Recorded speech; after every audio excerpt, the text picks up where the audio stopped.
Hello, and welcome to Basic Concepts in Psychology. My name is Stephen Lippy, and I am your instructor for this course. I hope that you all are excited about taking this class, and I hope that by the time that you finish in these 5 weeks, you will have gained an appreciation for psychology and come to understand that psychology is indeed a science, and it's not something that's just made up of us asking people how we feel. My background is in behavioral neuroscience. I actually conduct animal research in regards to Alzheimer's disease using mouse models, and I'm in my 4th year as a PhD student, and I will actually be hopefully graduating this spring with my PhD, completing a dissertation looking at a double transgenic mouse. So I want to welcome you to the course, and I've been setting up some stuff so far, and hopefully everything will be running smoothly. So here is my name. The room is the interwebs because that is where our course lies. The time is online, so whatever time you want to do anything. This instructor email is very, very important. This is how I communicate with all of you. I am always checking my email, whether it's always on my phone or anytime I'm at a computer. I always have a tab up with my email. So if you email me, I'm usually super responsive. Office hours, email me anytime. For some reason, should you find yourself on the Fairfax campus and you would like to try to see me, I'm not in my office all the time, but my office is in David King Hall, room 2024. This is the phone number for the office. Don't call it because I probably won't answer it. So your required materials are the Kuhn and Mitterer book, Introduction to Psychology, Gateways to Mind and Behavior, the 14th edition, and the Introduction to Psychology Mind Tap Access Code. Now, I have made it a thing in the bookstore for them to give you the best pricing options because I know that most of you are not, or I'm not going to say most of you, but some of you probably aren't psychology students, and this is a gen ed requirement, and I don't want you to have to spend over $150 on a book that you're never going to use again. So I think the options at the bookstore are that you have a code that you can get that has MindTap, or for like an additional $20, you can get a loose leaf version of the book. Now, all of you should have this access code, and that access code comes with an online version of the textbook. So the full textbook, but it's just online. Now, if you're a person that wants to have a hardcover, then yeah, you're probably going to want to get the loose leaf edition. I'll talk more about that when we get down into the MindTap stuff. So this is the boring course catalog description of this class. Introduces psychology as a scientific discipline, examines concepts and methods in learning, motivation, development, personality, and measurement. To me, that sounds really, really bad. Mainly because it just sounds boring, right? So my course objectives. Psychology is the scientific, and yes, we do science. We aren't just all sitting on a bunch of couches and talking about how we feel. It's the study of behavior and mental processes that extends to humans and animals alike. So in this course, you're going to be introduced to new and exciting topics that you've probably definitely have heard of before, or you've encountered sometime in your life. So we're going to cover concepts and theories in the different realms of psychology, so social psychology, abnormal psychology, cognitive psychology, and as well as those listed in the rather bland and boring course description above, like personality, development, etc. So although psychology is thought of as a class that you're just going to sort of show up and you're going to get an A, let me tell you that this is not going to be that class. So if you think that signing up for this class is going to be the easiest online thing, all you're going to have to do is log in 1 or 2 times and you're going to get an A, I am sad to, I hate to break it to you, but that's not going to be this class. So in this class, we're going to tackle concepts and methods, and you'll be required to spend a lot of time actually reading the textbook, studying for quizzes, completing online assignments through the MindTap software, as well as studying for exams. So with this being a summer class and online, the course is going to move at a very, very fast pace. We have 5 weeks to essentially do and cover everything that I usually cover in 15 weeks. So it's a fast-paced course, and it's online, so it adds an extra bit of difficulty. So Don't hesitate to come to me if you have any questions or concerns at any time throughout the summer session. It is easy to snowball out of control if you just don't ask me questions. That's what I get paid, a small amount to do, is to respond to your questions and make sure that you pass this class. After completion of the course, you should have a better appreciation for psychology as a scientific discipline and be able to use those topics covered that we cover here in future psychology classes and be able to discuss and understand psychological concepts not only in but outside of the classroom as well. So, what will this class consist of? Well, there are 4 non-cumulative exams consisting of multiple choice, true or false, fill in the blank, and or short answer questions. And obviously these are going to be given on Blackboard because that is the learning management system that we are using. And this is going to be completed during a specified time period. So the way that I've done it is I'm going to open up exams to be available for a whole weekend, Friday through Sunday at 11:59 p.m. The exams are meant to serve as an indication to the amount of time and effort that you put into the course. Now, you shouldn't spend a ton of time on them and going through your book insanely trying to look for the answers. You should go into the exam feeling confident that you understand it. Now, why do I give you a weekend to do these exams? You could probably be like, holy crap, this is an awesome, setup. Let me tell you, there are no dropped exams in this class. You have 3 days to complete these exams. You need to make every effort to make sure that you submit your exams by the specified deadline and time, and it's going to be Sunday at 11:59 for most of those exams. And I have all the due dates at the very end. So since you can't drop any of the exams, I do structure the tests so that your best exam actually counts for more of your grade. Your second exam will count as 17% of your grade, and the third and fourth lowest will count as 10%. So that's meant to reward you for a really good job. And then if you mess up along the way, well, it doesn't hurt you as bad. So exams collectively count towards 60% of your grade, and you should probably do well on them. So exams will be opened up on Friday, and you'll have until 11:59 p.m. on Sunday. But once you submit the exam, you cannot return to it. So be confident in your knowledge, complete the exam, submit it. I would avoid opening and doing the exams and submitting the exams during thunderstorms or in places where Wi-Fi isn't reliable. Please don't tell me that you tried to submit it and then the Wi-Fi went down. This course is sort of online, so I am going in the understanding that you have access to computers and chargers and Wi-Fi enabled areas. So there's going to be really no, excuses for that. Okay, so what is MindTap and why is Steven making you get it? Well, MindTap is a software that has actually been used in my classes a few times, and I've gotten a lot of great student feedback about it, particularly in Psych 100. So in order for you to do well in this class, well, there's actually 33% of your grade is MindTap assignments, so you technically cannot get a C in this class without having MindTap. So all MindTap assignments are available on the first day of the course, and they each have due dates on their respective exam dates. So the schedule below, I have specified times when all these exams are due, or when all these assignments are due. So recite activities are meant to test your knowledge on a particular chapter. These are quizzes. So these are quizzes that are made up of about 15 questions, which are going to be due at the time that you're tested on the material. So this is meant to get you to read, study, and prepare for the material ahead of time rather than just opening up a book and really just control F'ing, right? So these exams or these assignments are due by the beginning of the exam period.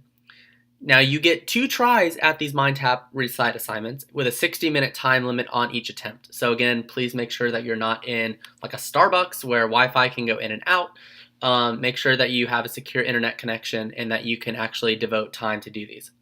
There are 16 recite activities that you'll be doing throughout the semester or throughout the summer. Each of them is worth 1% each, so these are going to count towards 16% of your final grade. Now, in order to get you familiar with the recite activities, I've set the Chapter 1 and Chapter 18 recite assignments to practice mode. So you can go in and play around with it and get used to it. That way, there should be no excuse for when you're actually doing other stuff. And Chapter 1 review, and then chapter 2, 4, and 5, review and recite assignments, are due actually on the 30th. So it's pretty important that you understand how to really do this and use the program. Review activities are a little bit different from anything that you've experienced before unless you've used MindTap, and this is really why I love the software. Review assignments are meant to enhance your learning through interactive activities that serve the purpose of continued learning, and where you are forced to come into the program in multiple sessions to actually complete the assignment.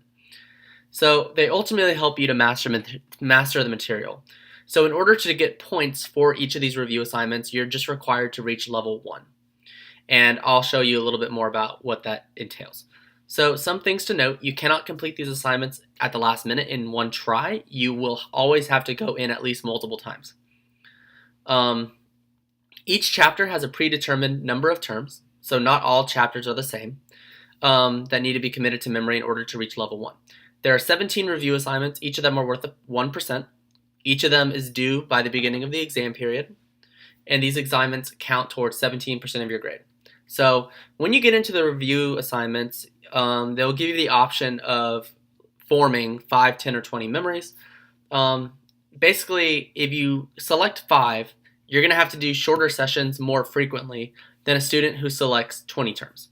I would personally suggest 10 to 20, and you'll see a progress icon in the lower right, and that'll tell you how far you are to completing level 1. So in order to get the hang of the way that review assignments will work, I've set the chapter 18 review assignment to practice so that you can go in and play around with it. And I'll show you all the MindTap stuff in a second. So putting it all together. So you have, and this should say 4, my bad. So you have 4 exams, with the highest counts for 30%, the second best counts for 17%, and then the third and fourth best count for 10%, and that totals 67%. Recite activities and review assignments are 16% and 17%. So that is a total of 1,000 points, right? 67 plus 16 plus 17 is 100. That's 33 plus 67. So I do 1,000 points since it's easy for most students to keep track of those points. And I do a pretty lenient grading scale. I don't do minuses because a lot of students hate it. I don't know why. But basically 69.5 and higher is going to get you at least a C. So how is this course going to run since it's all online? Well, each week I'm going to upload lecture material for that week's lecture material. So at the end of the week, the weekend, Friday to Sunday, you have an open note, open book, but again, not open friend test on the material. I'm pretty much putting my trust in you all. The reason you're in college and the reason why you're taking this class is because you want to complete the course. Give it your best effort. Please don't work with other people. So I would suggest at the beginning of the week that you read the chapters in the book and complete the recite activities as you read those chapters. Wednesday through Thursday, I would watch the video lectures and take notes on them. Read the chapters before you watch the videos, ideally, due to the fact that you're going to already have some knowledge of the terms that we're going to be discussing, and it will be a lot easier for you to follow. And then after watching the lecture videos, I would then do the review assignments, and then after all this, spend that Friday to Sunday completing the exam. Policy regarding late assignments. As this is an online course, there's no makeups on those late MindTap assignments or missed exams. So MindTap recite and review activities cannot be made up, so please be conscious of those dates. Often, all the MindTap activities are going to be due on Fridays by 11:59. So if you email me and say, Steven, I thought it was on Saturday at 11:59, I'm going to respond to you and say, sorry, not much I can do. The GMU Honor Code will be strictly enforced. Cheating and plagiarism will not be tolerated. Please do not copy directly from outside websites and sources, copying a friend's work, etc. It's very obvious on exams if you write something that clearly is not discussed in the lecture, or something that you took from WebMD, etc. Official communication via GMU email. If you email me with some crazy email address, funnymonkey97@gmail.com, I physically can't respond to that email. I have to delete it as per university policy. So please make sure if you have a question for me, please email me with your @masonlive.gmu.edu account, and I'll do my best to respond as quickly as possible. Technology. if you're taking this class, you should be aware that there is a technology understanding requirement in this course. So please be aware of how to use Blackboard. Also be aware of how to use MindTap, and I'll go through a little bit of it too. Also have the latest version of Microsoft Office. As a GMU student, you can get Microsoft Office for free. Students with disabilities, if you're a student with disability and you need academic accommodations, please see me and contact the Disability Resource Center, or please contact me and contact the Disability Resource Center at 703-993-2474. All academic accommodations must be made through that office. The selective withdrawal period, each undergrad student can request a maximum of 3 selective withdrawals during their entire undergrad career. So before and if you decide that you want to, please just talk to your advisor and or me just to verify that it's the best decision for you. The selective withdrawal period is July 6th to 10th. And here are the add drop deadlines: June 28th, last day to add, last day to drop with no penalties, June 28th, July 5th is 50% midterm or 50% tuition penalty. Okay, so I got a lot of crap about this when I taught this class a few semesters ago. I am going to upload midterm grades, I guess, after exam 2, but they're not going to be accurate. So don't freak out if for some reason you have like a B, because it's very possible that you're probably going to have an A by the end. Because remember, I weight everything differently based on what your highest and your lowest exams are. So here are a list of important dates. You should take note of that. Okay, now here is the tentative schedule. Note that because this class is 5 weeks, you have a lot to do. That is the nature of a summer class. So June 26th to July 2nd, that is a Monday through a Sunday. We're going to go through the course introduction, chapter 1, biological foundations of psychology. I'm telling you now, this segment is going to be brutal. If you have no background in science, I would definitely recommend watching these video lectures at least a few times and definitely reading the chapter and textbook. This is my foundation, particularly in neuroscience, and I enjoy lecturing about this material, but I'm not expecting any of you to have prior knowledge about this, so I'm going to introduce these topics as if you had no knowledge. But the way that I make my tests are going to be, you do need to understand them. So assigned reading is chapters 1, 2, 4, and 5, and here are the MindTap assignments that are due during this first exam. So you'll have chapter 1 review, chapter 2 review, chapter 4 review, chapter 5 review. So all the review assignments for those chapters, and then all the recite assignments for those chapters. Remember that I put chapter 1 recite as practice. So these are due June 30th by 11:59 p.m. and I have made that known in the MindTap software. Your first exam will cover chapters 1, 2, 4, and 5, and you'll have between June 30th and July 2nd. So, and you'll have until 11:59 p.m. on July 2nd. July 3rd through 9th, which is week 2, you'll be responsible for chapter 6, 7, 8, and 9. Again, all the recite assignments, all the review assignments, those are due July 7th by 11:59. And all of these MindTap assignments are open now. They're all open. They just have strict deadlines. So if you want to sit down and, in this first week, do every single assignment, be my guest. If you know that you're going to have a really busy week one time and you want to, crank out a few of these assignments, go ahead. Just be very cognizant of the fact that they have strict deadlines. The second exam will be July 7th to the 9th at 11:59 p.m. on July 9th. The third week, we're going to talk about development, sex, and personality, chapters 3, 11, and 12. All the recite, all the reviews due July 14th by 11:59, and then your third exam will take place July 14th to the 16th. Week 4 will cover motivation, emotion, and health. So also talk about stress and psychological disorders in therapy. So recites, reviews, those are due July 21st, and your fourth exam will be here July 21 to the 23rd. And then social psychology is your remaining one. This is due July 26th.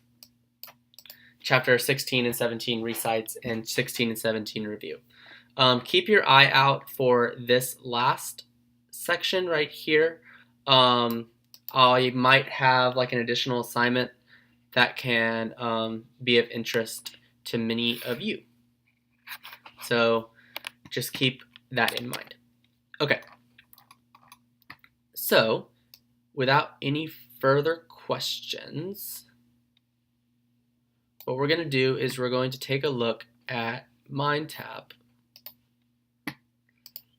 Okay, this is our Blackboard course shell right here. This is my home screen right here, and we're going to go to Psych 100 C01 Summer 2017. Now note here on the left hand side I have a link right here known as MindTap.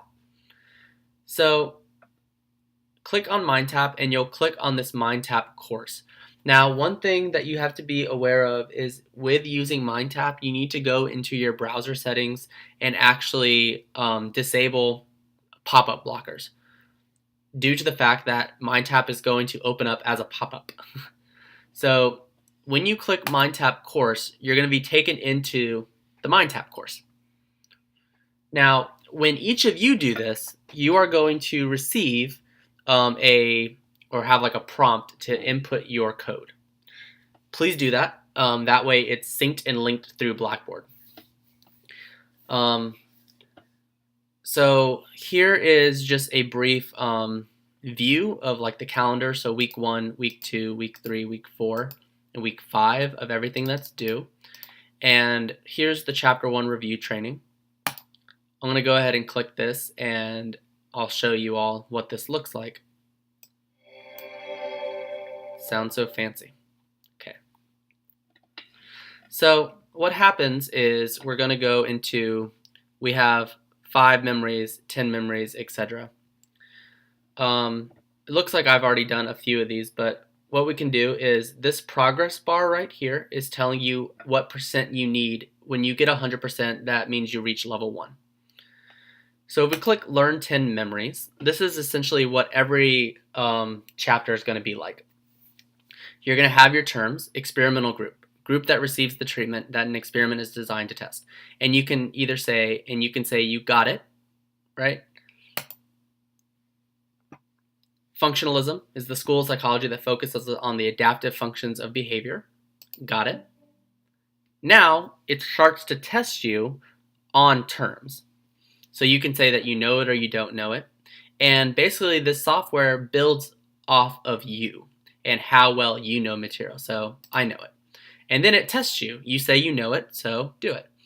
So group that receives the treatment that is the variable in experiment that measures any effect of the manipulation. And I got that right. Thank God, because that would be embarrassing. Dependent variable, the variable in an experiment that measures any effect of the manipulation. So then you'll just click next. Research in which neither the observer nor the subjects, and let's say you don't know it. Then it will give you the definition, and then you say got it, and then it keeps testing you. And so note you have a progress bar. So note that this isn't something that you can really do at the last second. Okay, so that's the review mastery. Some of these you don't have, like the progress bar, which gives student grades that I use. But there's a lot of awesome things. So the full book, again, you have the full book at your disposal online. You can print this out if you want to. You can scroll through it. You can make notes. You can highlight, etc. It's a really good resource. And again, if you feel the need that you don't want to read online, but you want to read a hardcover, please, please, please go to get that option that's available to you. All right. So, without further ado, I think we'll go ahead and get started with the first chapter, which is the foundations of psychology, critical thinking, etc.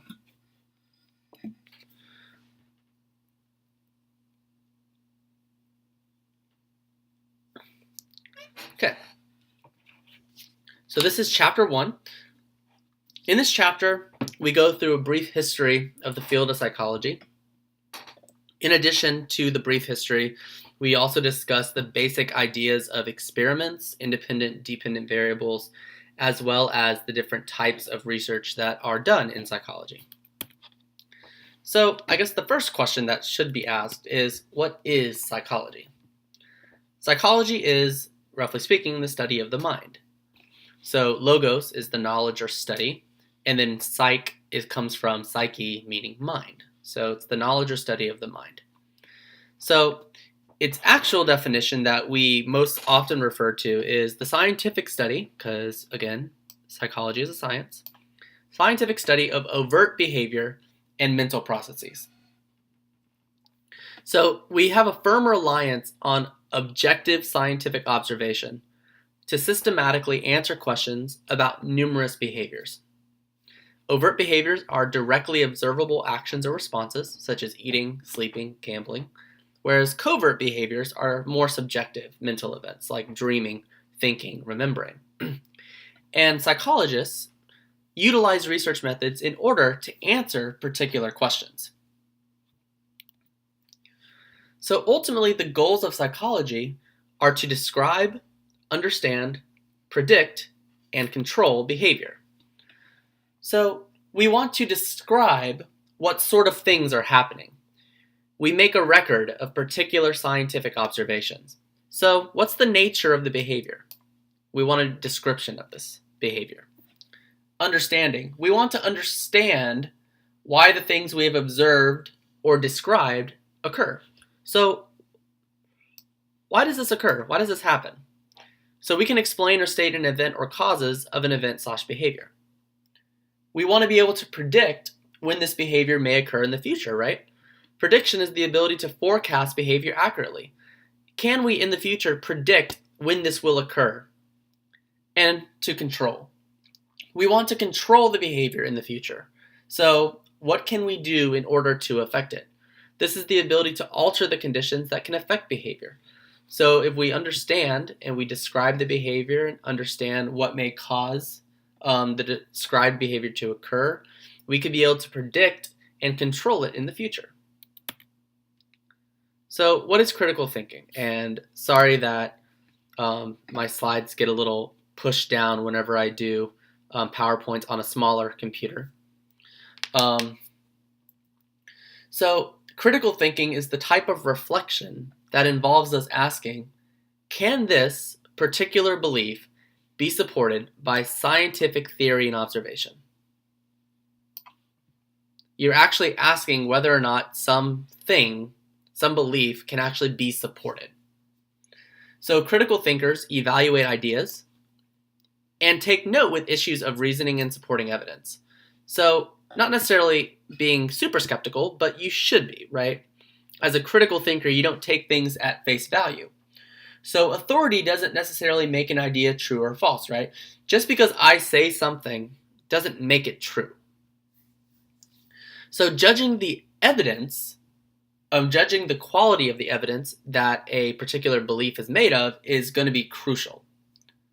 So critical thinkers engage in what's known as falsification. And falsification is the attempt to uncover why something may be false. This is one big issue with Freud, is that Freud's ideas can't be falsified, meaning that you technically can't say that they're wrong. And we'll get into Freud. Oh Lord, we'll get into Freud. So one thing with critical thinking is horoscopes and confirmation bias. Confirmation bias, and again, the box should be up here. Confirmation bias is the tendency to remember or notice things that confirm our expectations and ignore the rest. You look at your horoscope one day and it says you're going to meet someone interesting. Just because it happens, that leads you to confirm the expectations and say, oh my God, the horoscope said that I was going to do this.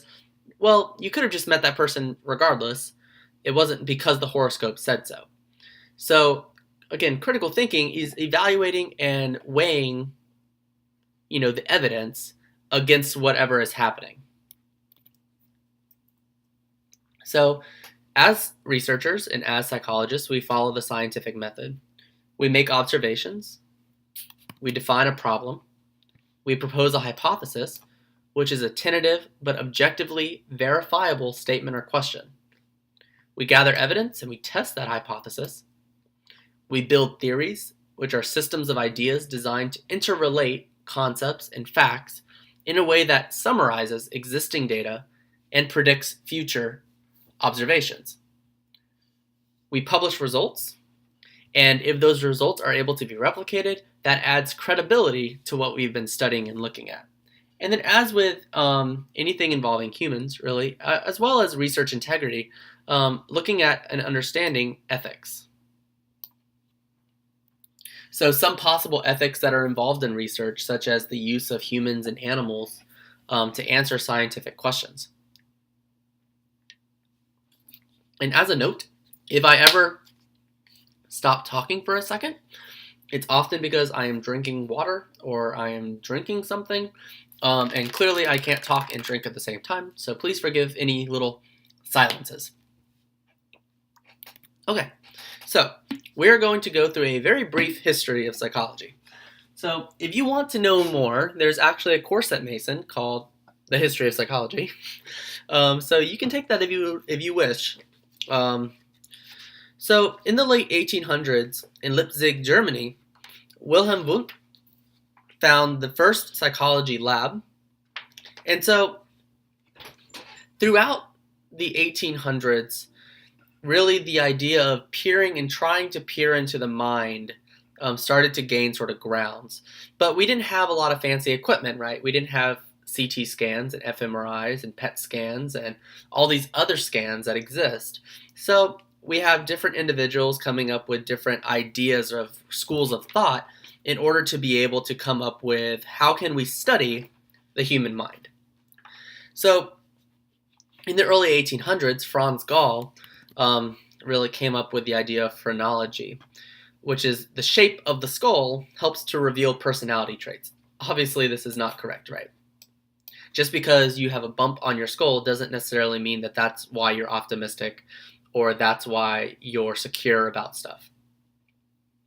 If you've ever watched The Big Bang Theory, or if you've ever seen a show on TV that has something to do with science or psychology, you've probably seen the bust of the phrenology head, which has a breakup of all the different areas of the head and what kind of personality traits those can be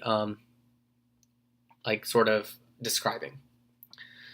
So in psychology, a stimulus is any physical energy that affects a person and evokes some sort of response. And we'll get into a lot of these in chapter 4 when we talk about the act of sensation and perceiving the world around us. So odorants, light, sound, taste, and objects. And one big thing with experimental psychology is understanding how these stimuli affect our behavior and our thought processes. So structuralism, a student of Wundt, Edward Titchener. Structuralism is the idea that the mind operates by combining subjective emotions and objective sensations. So it's the school of thought that's really concerned with analyzing sensations and personal experience and breaking them down into their basic elements. Now, there's a lot of disagreement with structuralism, and one big thing in structuralism is that there's this reliance on introspection, or there's a gathering of material or ideas through the use of introspection. So who is correct when two people introspect and think about answers to questions, right?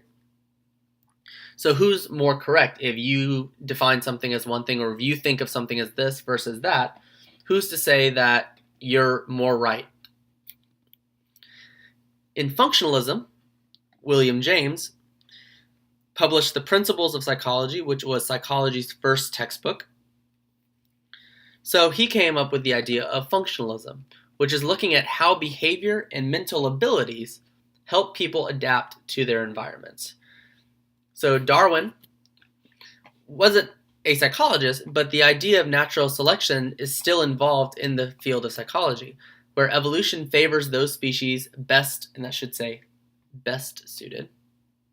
suited to their living conditions. And when we talk about emotions, we'll talk more about Darwin and why emotions evolved throughout time.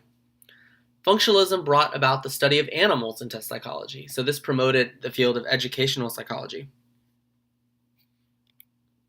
Behaviorism, John B. Watson, looking at observing the relationship between a particular stimulus and an animal's response. So this led to the idea of making objective observations. An animal's response to a stimulus is not something that's based off what you think should happen, right? It's an actual objective observation. It happened or it didn't. It created some response or it didn't. So we aren't introspecting based on subjective experiences when we're looking at applying stimuli and observing responses. So behaviorism emphasizes the study of overt, observable behavior. So by actually studying observable behavior, psychology was pushed as a natural science.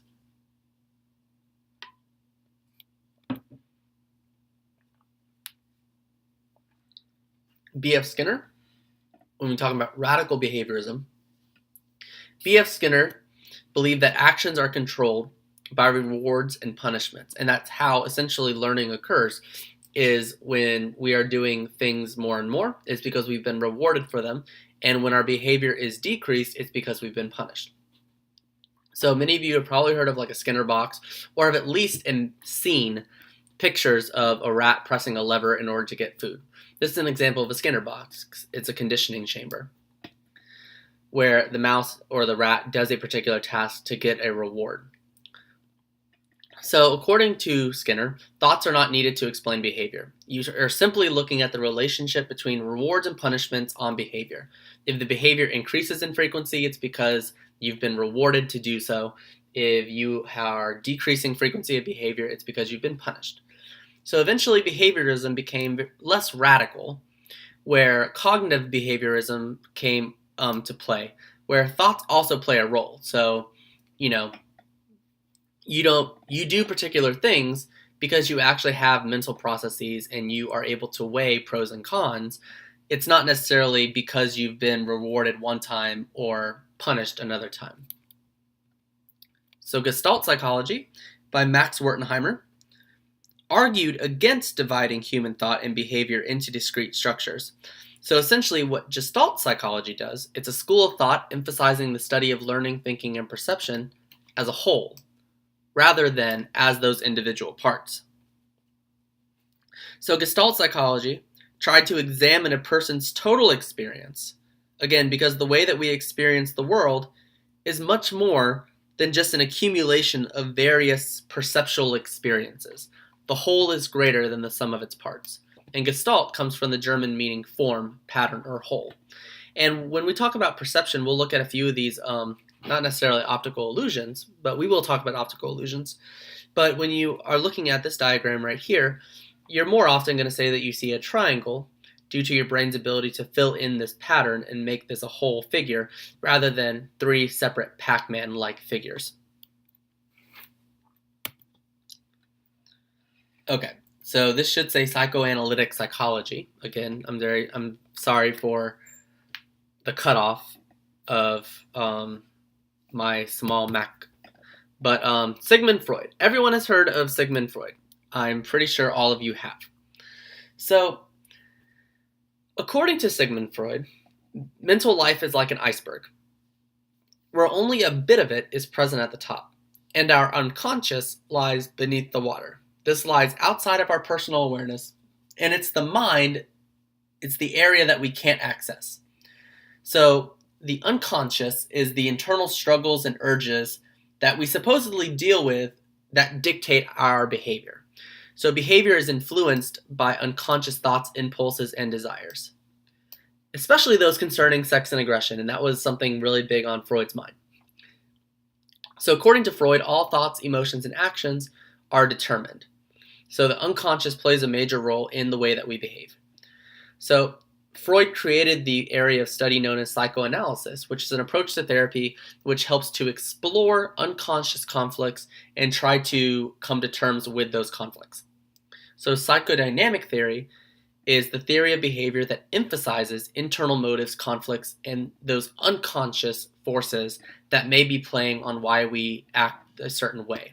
And when we talk about later on in the course, when we talk about personality, as well as other defense mechanisms, we'll definitely be revisiting Freud. And if you don't get this joke, it's a Freudian slip. Haha. Humanistic psychology, Abraham Maslow. This area of humanism is stressing individual choice and free will. It's the view that focuses on the subjective human experience. So human potentials, ideals, and problems. The ability to self-actualize. Determinism is the idea that behavior is determined by forces beyond our control, in contrast to Freud's thoughts and those of behaviorists. So humanists stress the idea of free will.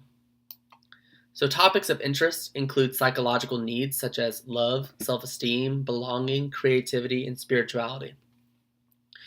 Now, this pyramid is known as Maslow's hierarchy of needs, where in order to move up the hierarchy, we have to meet particular needs. So physiological needs, breathing, food, water, shelter, clothing, sleep. We have to meet those needs before we can do much else, right? The next level up is safety and security, so health, employment, property, family, social stability. Then we can move up to friendship, family, intimacy, senses of connection, build up to confidence and achievement, respect of others. And then ultimately the top is self-actualization. So knowing one's purpose, meaning, inner potential, morality, creativity, acceptance. And again, humanistic psychology is all about focusing on our subjective human experiences rather than just point blank behaviorism, looking at reactions to stimuli. So early on, there was a predominance of Caucasian male psychologists. And that is something that is still seen in some studies today when we're trying to generalize results, right? Now, obviously, this led to some gender bias in research. So we can't just assume that conclusions based on males also apply to women. And the same thing goes with even college experiments, right?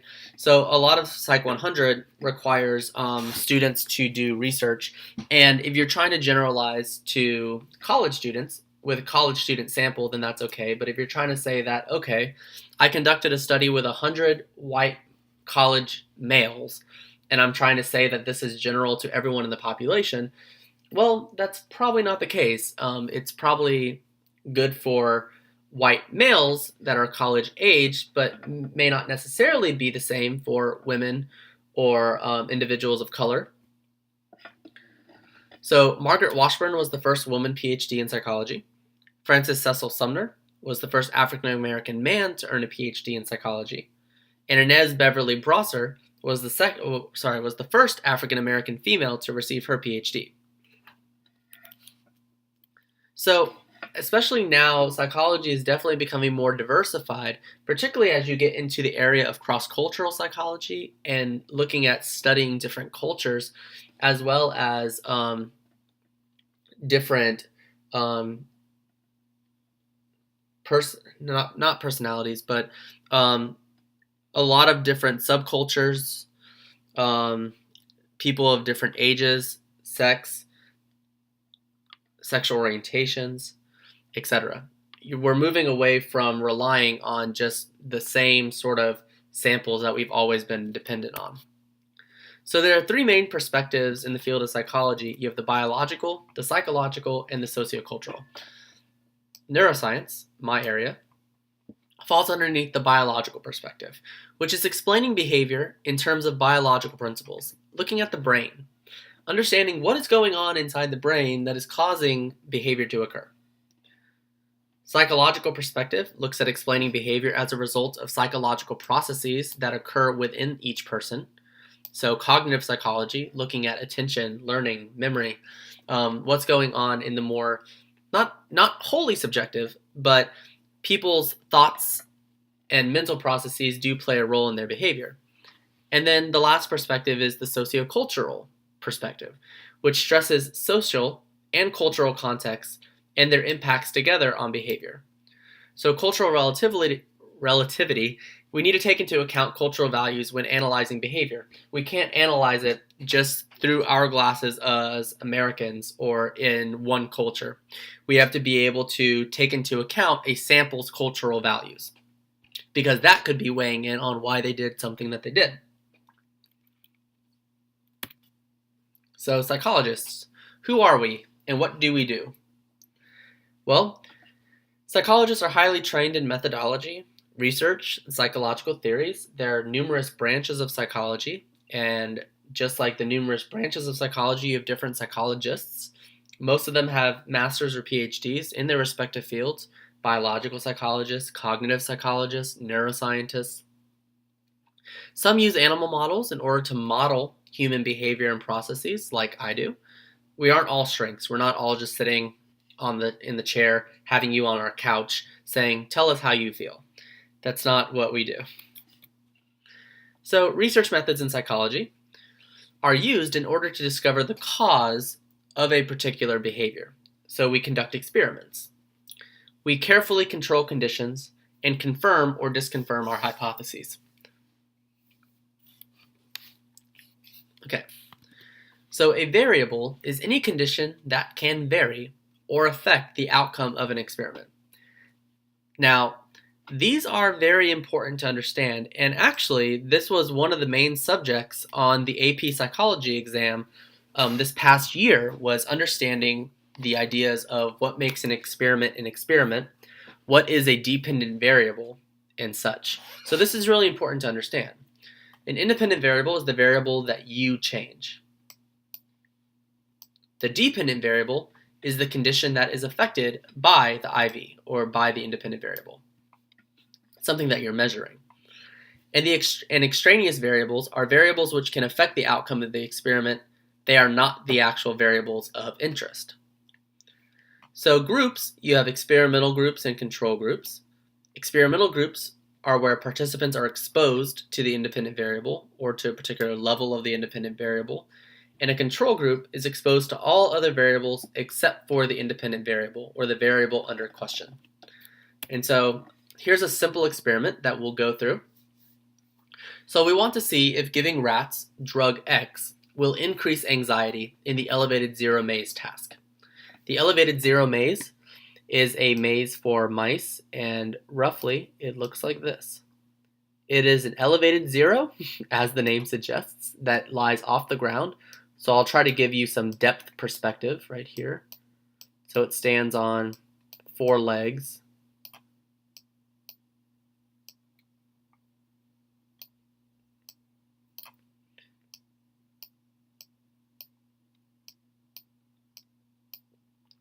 Two segments of the maze are closed arms. So they have arms that are going to be providing darkness, roughly speaking, for the mice. And then 2 arms are going to be open. Mice by nature like to be in dark places. So what we're trying to do is say, okay, if I give a rat drug X, will it spend more time in the darkness as a measure of anxiety? So the independent variable is the drug. We're going to give the drug, or we're not going to give the drug.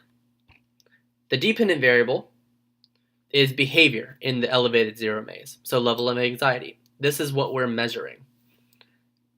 Extraneous variables might be something like noise, light, perfume, or cologne, something that can be affecting the experiment. So we have 2 groups in this simple experiment. The experimental group is rats that are given drug X. So here we have our experiment. We have rats, and I'll put rats X for rats given drugs, and then rats 0 for none. The control group are the rats that do not receive the drug. So by doing this, we can then compare the control group to the experimental group to determine whether or not drug X had any effect, right? So let's say animals given drug X spend more time in the open arms. Well, that goes against our hypothesis that let's say drug X is going to increase anxiety. That means it decreased anxiety. So we're able to test our hypotheses with running experiments. Randomization is an important part of an experiment, and this was again on the AP exam, understanding what makes an experiment an experiment. One of the basic principles of an experiment is to have randomized samples and to randomly assign participants into groups. That way you balance out personal differences. So an experiment assessing the effects of test scores of listening to music while studying might look something like this. You have a set of possible subjects. You randomly assign them, where each person has the same chance of being in the experimental group or the control group. So identical conditions help to control for extraneous variables. The independent variable is the only thing that's changing. So one group, the experimental group, has music included, whereas the control group has no music included. You're going to measure the dependent variable, so test scores, and then at the very end, you're going to be able to compare those. Was there a difference between the group that had music while studying and compared to no music? Evaluating results. We usually test using statistics whether results are statistically significant or not. Would we obtain our results by chance alone? So you'll learn way more about this in Psych 300, in Psych 301, which are statistics in psychology and research methods in psychology. If you're not going into psychology as a study, you will probably be exposed to some degree of statistics in your lifetime. But when research is replicated, findings become even more convincing. Meta-analyses can be done in order to combine the results of numerous studies as if they were all part of one big study. So these can be used to answer a question that lots of papers may be answering differently, to come to one sort of cohesive conclusion. Double-blind and avoiding bias. So research participant bias is when changes in the behavior or study of participants are caused by the unintended influence of their own expectations. So if you go in and you're told about a particular study and you go in with a lot of expectations and change your behavior unknowingly, that could be impacting results. The placebo effect, many of you, or most of all of you, should have heard of placebos in some time. This is when changes in behavior are caused by the belief, the simple belief, that one has taken a drug or received some other treatment. So the placebo is often a fake drug or just a sugar pill. And placebos actually alter our expectations about our own emotional and physical reactions. So these can affect pain, anxiety, depression, and numerous other processes. And in double-blind studies, what actually happens is, let's say you have two individuals,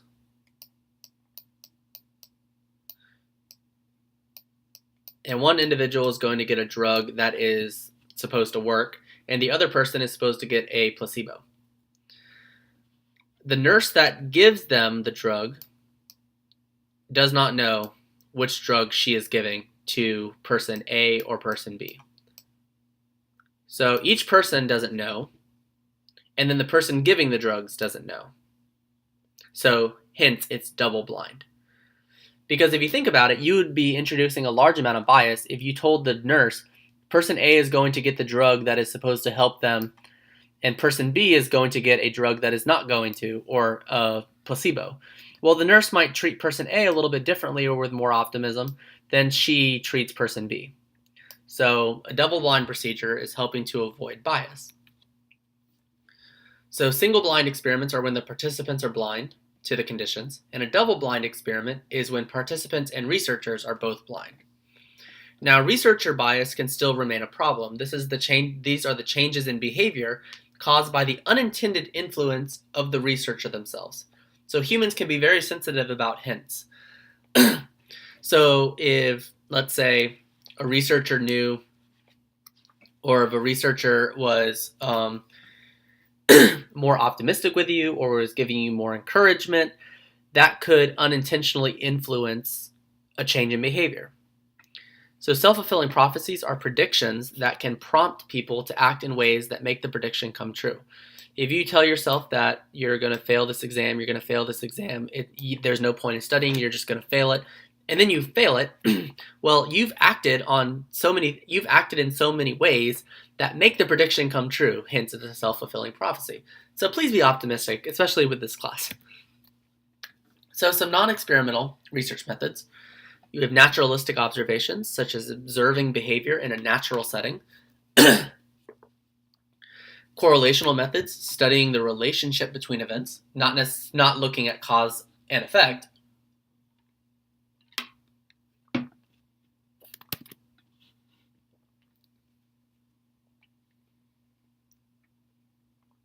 I'm still here. I'm drinking a protein shake right now, so it's like, sorry. Case study methods, studying a single individual in in-depth focus. The late Dr. Oliver Sacks, did this with his book, The Man Who Mistook His Wife for a Hat. And survey methods, using questionnaires to poll large groups of people. So naturalistic observations are when we're actively observing behavior in a natural setting, such as Dr. Jane Goodall. We're observing natural behavior in its natural setting, such as looking at monkeys in a jungle. With naturalistic observation, we're only providing descriptions of behavior. We're not necessarily explaining it. So some limitations obviously exist with this. The observer effect is a big limitation, where the changes in a subject's behavior are caused by an awareness of being observed. So if you're watching monkeys in a jungle and they notice you, well, that behavior might change based on the fact that they understand they're being watched. So one way to get around this is to try to keep distant and avoid making friends and interacting with the animals, or use hidden recorders or conceal the researcher. Another bias is the observer bias. Well, observers see what they expect to see or record only selected details to fit with their expectations. So if you're doing a study where you are looking at monkeys using tools and a monkey picks up a stick and you automatically record it as, behavior looking at using tools, that's observer bias because it might not necessarily be that way. Correlational method is when two observations or events are linked together in an orderly way, looking at relationships between variables, not looking at cause and effect. This was on the AP exam as well, understanding the difference between an experiment and a correlation. A positive correlation is when higher scores on one measure are matched by higher scores on another. So here, grades in high school, and grades in college. A positive correlation will be when one increases, the other increases as well. The higher you get in terms of grades or scores in high school may be able to predict higher scores in college. That's a positive correlation. A negative correlation is when higher scores on one measure are associated with lower scores on the other. So I'll draw it down here. Let's say time playing video games, and grades.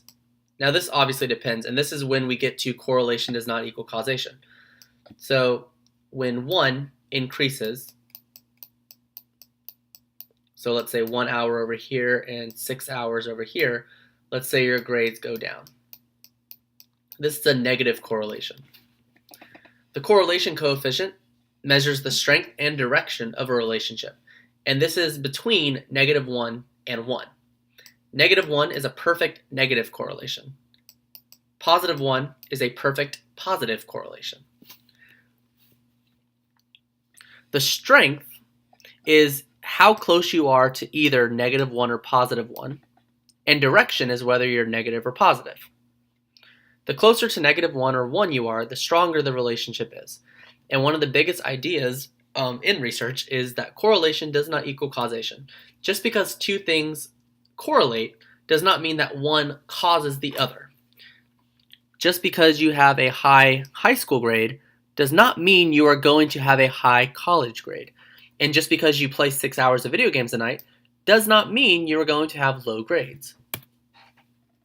So a positive correlation is when the score in one variable is increasing at the same time as a score on the y variable. A negative correlation is when one variable increases, the other decreases.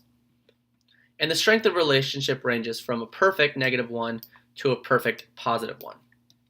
So note, -0.75 and +0.75 are both very large in strength. The only thing that changes is the direction. This is a very large negative correlation. This is a very large positive correlation. And you can range from perfect to moderate and then to no relationship, which is a strength of 0, where there's an amount of scatter where one is not predicting the other. So here are my little collage of correlation not implying causation.